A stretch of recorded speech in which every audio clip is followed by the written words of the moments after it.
Close your eyes for a little minute. Take a breath, maybe two.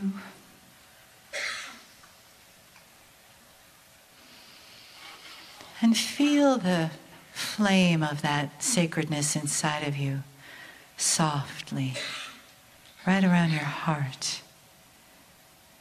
And as you breathe, let your awareness and your breath go into that sacredness inside of you, saying, yes, I am sacred. We are here in this beautiful vibration of energy, of ancient ones, of ancestors, of the land. And together, we breathe that in, and it's familiar.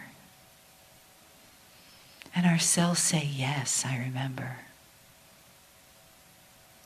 And our cells say, yes, I'm ready for more love. Yes, open the wisdom to me. Open the wisdom way. Open the way of healing. Open the way of light.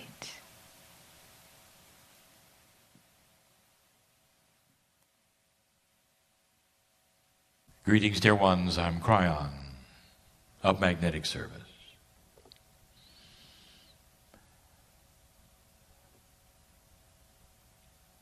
It's a quiet time. It's a short message. It's about belief. It's about channeling. It's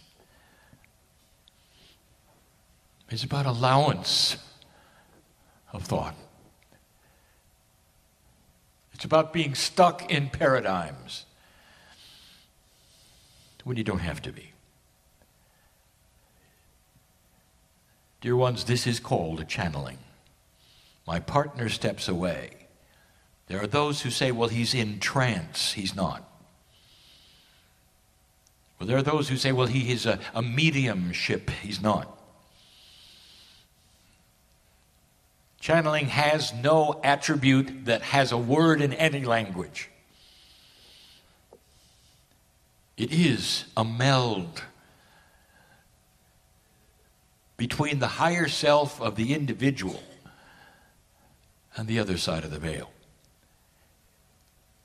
If you believe you have a piece, a part of God inside you, then there has to be what is called a higher consciousness inside you.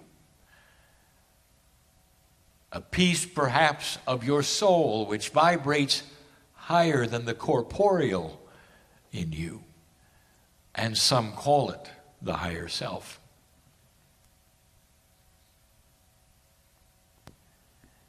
And that is what is connected to a vastness of creation that allows these messages to come through. Channeling is common through history, called other things.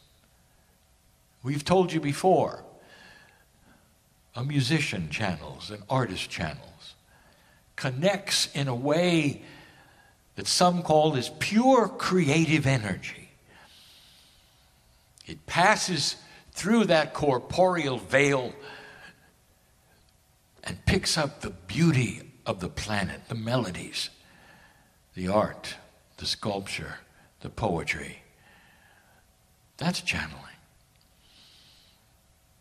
But let's get to the basics. Right now, as I talk to you, there are those who would never, ever listen. It doesn't matter if this is available for anyone to hear at the touch of a switch. They will run from it. There are those who will say, I will never listen to this, for it is evil, it's not appropriate, it's wrong. And I want to tell you why, dear ones. It's tradition, and you don't even know it. You're going on information that has been given to you by those you trust, perhaps even those you love.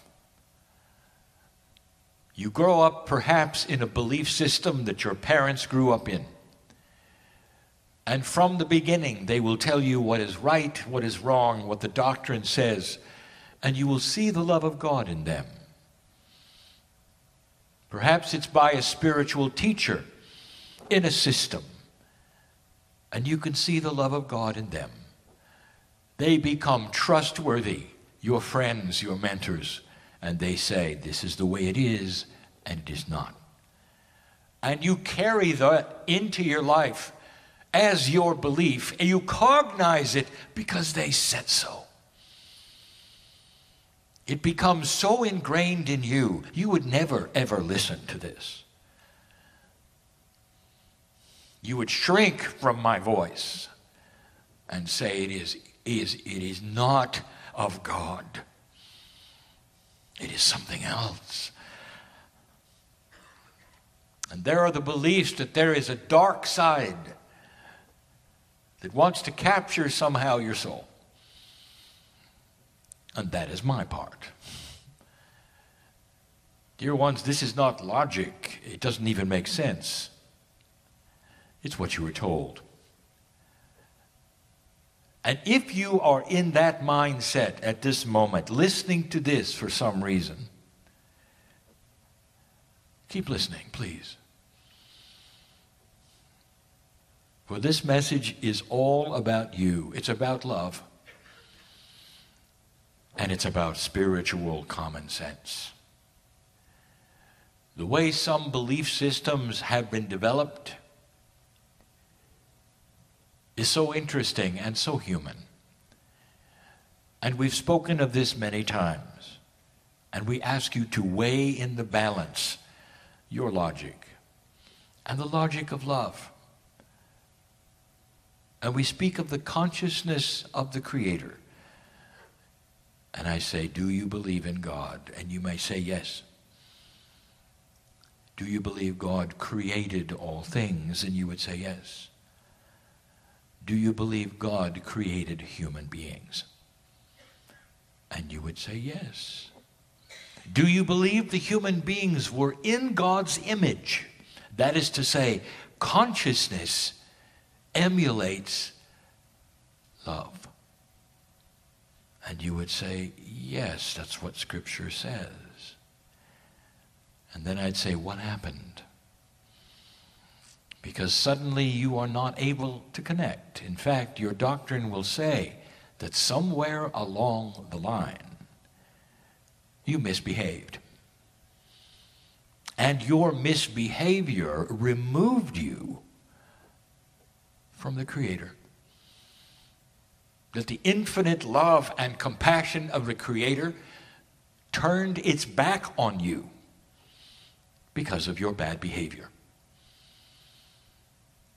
In addition, all of those born after you, all of the innocents will share in your misbehavior. They cannot contact God either. God has turned the compassion of the universe against you. And if you want to talk to God, it's got to be through an ordained human being who is able to do it, and you're not. And you would say, that's what we've been told. And I ask you, does it make sense? And you would say, yes, it still makes sense. This is the doctrine. For all have misbehaved. And because they have, they fall short of the majesty of the Creator. And therefore, they have to raise themselves up and do something. They have to suffer, go through others in order to reconnect. And then I start asking you these questions that I've asked again and again and again. Please suspend for just a moment everything you've been told and listen to this. Would you do that to your children? If they misbehave, will you slam the door and say, you're out of here? Not only that, the grandchildren are too. Because you misbehaved, I am not going to talk to you. I disown you and all of your descendants. And you would say, a parent would never do that. Unconditional love for the child. They pick themselves up, you forgive them, you help them into the next. And you do it all your lives. Dear ones, you do it all your lives. That's the love you have for your child. And so here's the question. At what moment did God become dysfunctional and less than you? Can you put this together? At what point did the ultimate compassion and love of a universal creator become so dysfunctional that it wasn't even as strong as a human love for this child? And you'll say, but that's what we were told. And I say to you, does it make spiritual sense? Can you love God differently and stay in that structure that is all about the love of God? Maybe you got a piece of it incorrectly.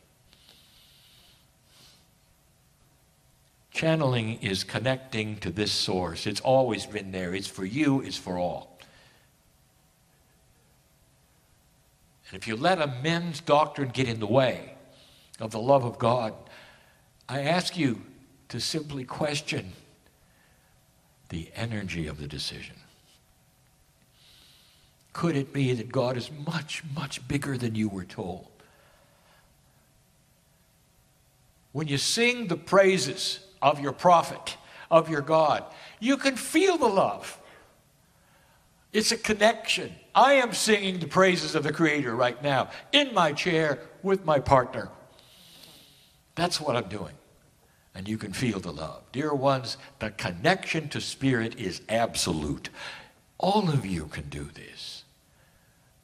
Silently alone in your chair while you walk around, while you talk to Gaia, and the energy pours out of the ground and congratulates you for awareness that you're bigger than you were told you were. That's the plea that Spirit has to humanity. There's nothing wrong with the culture you're in and the beliefs. It's all about the love of God. But perhaps you can connect the dots and see it's more personal than you were told.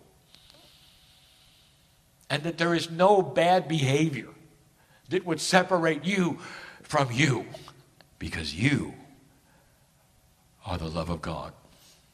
Inside you, corporally, right to the center of your being, is God.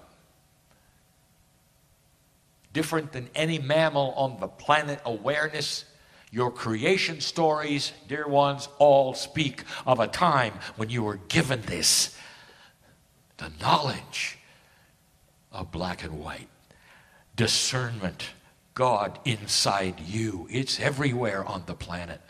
Take a look. Now connect the dots. God did not turn the back of compassion on you.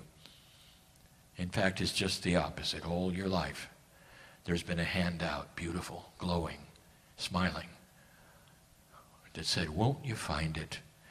There is love here. Direct love. Take the hand of Spirit and start channeling. Find the creative beauty of your own intuition here. Channel that which is your higher self and find joy in your life. Connect directly. It's not that strange, really, is it? And there will be those who say, yes, it is, and turn their backs and walk away. And that, dear ones, is free choice. And I want to tell you, if you do that, you have a God that still loves you just as much, even with that behavior. It's unconditional, just like you and your children. Should it be any less? Why should it be any less? In fact, it should be much more. It is. Can you celebrate that it is? You sit in a beautiful place, and I don't mean the country, or I don't mean that which you see outside. The beautiful place is you. Sacred to the core. Beautiful in the eyes of God. A family that keeps returning to the source. We know your name in light, not in dark. Think about it. And so it is.